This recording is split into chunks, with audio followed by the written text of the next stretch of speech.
नया ससुराल पार्ट 2। रंजू की लगाई तरकीब के बाद उसकी दोनों बहुएं बहनों की तरह एक साथ रहने लग जाती हैं। इसी तरह 3 महीने बीत जाते हैं। फिर एक दिन चाय पीते हुए प्रफुल्ल रंजू से कहता है, मान गए भगवान तुम्हें, 2 महीने हो गए। मजाल है कि नैन्सी और स्वीटी में कोई बहस भी हुई हो। क्या तरकीब लगाई है। तो घर पर बस बहू लाने से कुछ नहीं होता, उनकी निगरानी भी करनी पड़ती है। क्या लव मैरिज, क्या अरेंज, सब के वही ड्रामे। पर अब तो सब सही हो गया ना रंजू जी, लव भी अरेंज भी। तभी नैन्सी और स्वीटी वहाँ आती है और अपने सास ससुर के पैर छूती है। पाई लागू सासू माँ। लो जी, हो गया ना स्यापा। तूने पहले क्यों पैर छू लिए मम्मी पापा जी के? बड़ी तो मैं हूँ ना। स्वीटी की बात सुनकर बेचारी रंजू को 3 महीने पहले हुए सारे किस्से एक बार में ही याद आ जाते हैं और उसके चेहरे का रंग उड़ जाता है। ये क्या कह रही हो तुम स्वीटी? देखा ना पापा जी मम्मी जी कैसे डर गई। कोई स्यापा नहीं है मम्मी जी, मैं तो मजाक कर रही थी। अब मेरे और नैन्सी के बीच कभी कोई प्रॉब्लम नहीं आएगी। We are like best friends. अच्छा, तुम मजाक कर रही थी। अच्छी बात है बहू, हंसी मजाक तो घर पर होते ही रहने चाहिए। वो सासू माँ, हम क्या कह रहे थे कि हमारी शादी को 3 महीने होने को आए और शादी में हम देवरानी जेठानी के झगड़े के कारण आपकी बहुत इंसल्ट हुई थी, तो उसे कंपेंसेट करने के लिए क्यों ना हम एक 3 months एनिवर्सरी पार्टी रख लें। पार्टी की पार्टी हो जाएगी और सभी हम दोनों देवरानी जेठानी का प्यार भी देख लेंगे। आइडिया तो अच्छा है। ए जी, क्या कहते हैं आप? मुझसे क्या पूछना रंजू, बहुओं की इच्छा है तो कर दो पार्टी, पर खाने में बिरयानी ज़रूर रखना। आहा, खा कर मज़ा आ जाता है। और सभी की मंजूरी से स्वीटी और नैन्सी अपनी शादी की सेलिब्रेशन पार्टी अपने घर पर ही अरेंज करती है और सोसाइटी वालों के साथ साथ अपने दोस्तों को भी बुलाती है। विश्वास नहीं होता कि दोनों वही लड़कियां हैं। इनकी शादी तो मैं कभी भूल ही नहीं सकता।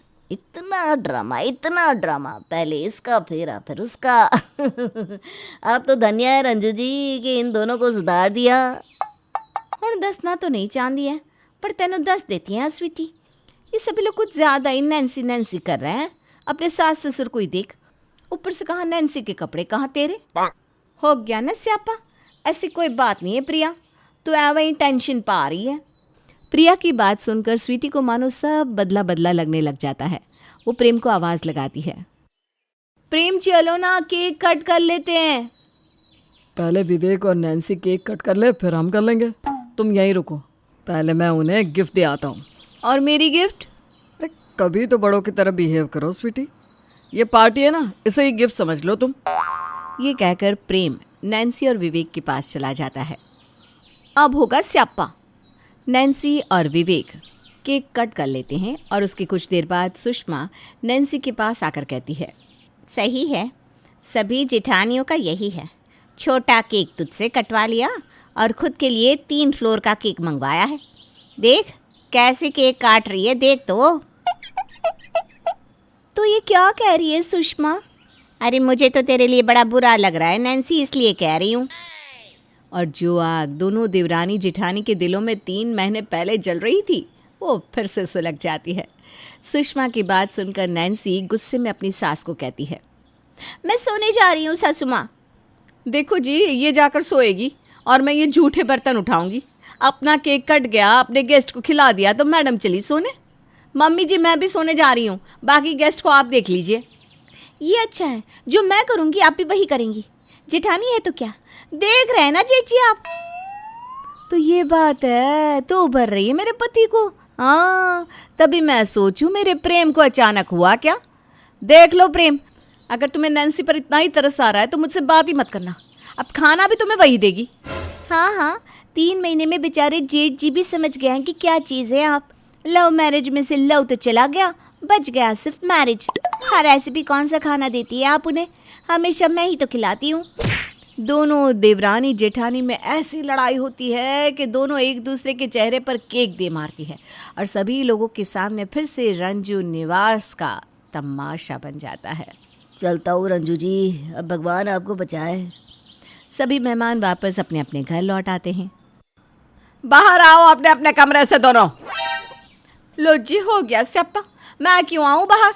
मम्मी जी, ये आए आपकी प्यारी नैन्सी। वैसे भी सबका ध्यान तो उसी पर रहता है, इसीलिए तो पहले केक कटवाया गया उससे। अरे नैन्सी, तू ही बाहर आ जा। तू तो मेरी अरेंज वाली बहू है ना। और उसी बहू के लिए छोटा केक लाया गया था सासू माँ। मेरे तो भाग्य ही फूट गए। इस दिन के लिए मुझे बहू बनाकर लाया गया था क्या विवेक जी? तुम दोनों जाओ और अपनी अपनी पत्नियों को समझाओ। न जाने रह रह कर क्या हो जाता है इन्हें। दोनों लड़के अपनी अपनी पत्नियों के कमरे में जाते हैं। इसीलिए मुझे ब्याह के लाए थे ना प्रेम तुम? तुम्हें तो मैं अभी बताती हूँ, अभी करती हूँ डैडी को कॉल। आई एम सॉरी ना जानो, सब मेरी गलती है। तुम्हारे लिए एक बड़ा सा गिफ्ट लाता हूँ कल मैं। अब शांत हो जाओ। गिफ्ट? अच्छा ठीक है। सोच रहा हूँ कल एक बड़ा सा केक ले आऊँ तुम्हारे लिए, फिर हम दोनों उसे सीक्रेटली काटेंगे, तब शायद तुम्हारा गुस्सा शांत हो जाए। हो गया शांत। विवेक और प्रेम को लगता है कि उन्होंने सब संभाल लिया है, पर असली बला तो अभी आने वाली थी। अगली सुबह उनके घर पड़ोस के घर से शादी का कार्ड आता है। अपने घर के फंक्शन में तो ना मिली बिरयानी, अब मिश्रा जी के बेटे की शादी में ही जाकर खाऊंगा। ससुर जी ऐसा क्यों बोल रहे हैं आप? मैं अभी बिरयानी बना देती हूँ। नैन्सी के बोलने की देरी थी और भागती हुई स्वीटी सीधा रसोई में जाकर चावल कुकर में डाल देती है। वाह, यूट्यूब से देखकर तो दूध उबालती थी और ये बिरयानी बनाएंगी। दोनों बहुएं आमने सामने के स्लैब पर जाकर काम में लग जाती है। नैन्सी बिरयानी बनाना शुरू करती है और खड़े मसाले पीसने लगती है। ज़्यादा मसाले डालकर पापा जी को अपनी ओर करना चाहती है ये, पर मैं भी कम नहीं हूँ। स्वीटी नैन्सी के डबल मसाले अपनी बिरयानी में डाल देती है। उसे देखकर नैन्सी भी अब आधे आधे चम्मच की बजाय 4 चम्मच मसाले डाल देती है। ये तो मैं होने ही नहीं दूंगी। स्वीटी रसोई के सारे डिब्बों के मसालों को अपने बिरयानी में डालकर अपने ससुर के सामने परोसती है। उसके पीछे पीछे नैन्सी भी अपनी बिरयानी लेकर आती है। मज़ा लूटिए पापा जी, आपकी बिरयानी हाजिर है। नहीं, बिल्कुल नहीं। ससुर जी को बिरयानी खिलाने की बात मैंने की थी, तो वो मेरी बिरयानी पहले खाएंगे। पर प्लेट तो मेरा यहाँ पहले पहुँचा, तो पहले पापा जी मेरी बनाई बिरयानी खाएंगे। अरे बाबा, मैं एक साथ दोनों के प्लेट से बिरयानी खा लूँगा। इस लड़ाई में मेरा तो फ़ायदा ही हुआ है कम से कम। प्रफुल्ल जैसे ही 1 चम्मच बिरयानी खाता है, उसके कान से धुआं निकलने लगता है। हे भगवान, ये क्या जहर है? मुझे मारने का इरादा है क्या? आज तो इस बिरयानी को चखकर बिरयानी से ही डर गया हूँ मैं तो। अरे तो आपसे किसने कहा था इनसे बिरयानी बनवाने को? रात में शादी में जाते तब खा लेते, पर आप तो ऐसे करते हैं मानो ज़माने से भूखे मर रहे हो। मैं पार्टी में गाउन पहन कर जाऊंगी मम्मी जी। मेरी ड्रेस के आगे किसी का गाउन टिकेगा भी क्या सासू माँ? वैसे आप क्या पहनोगी?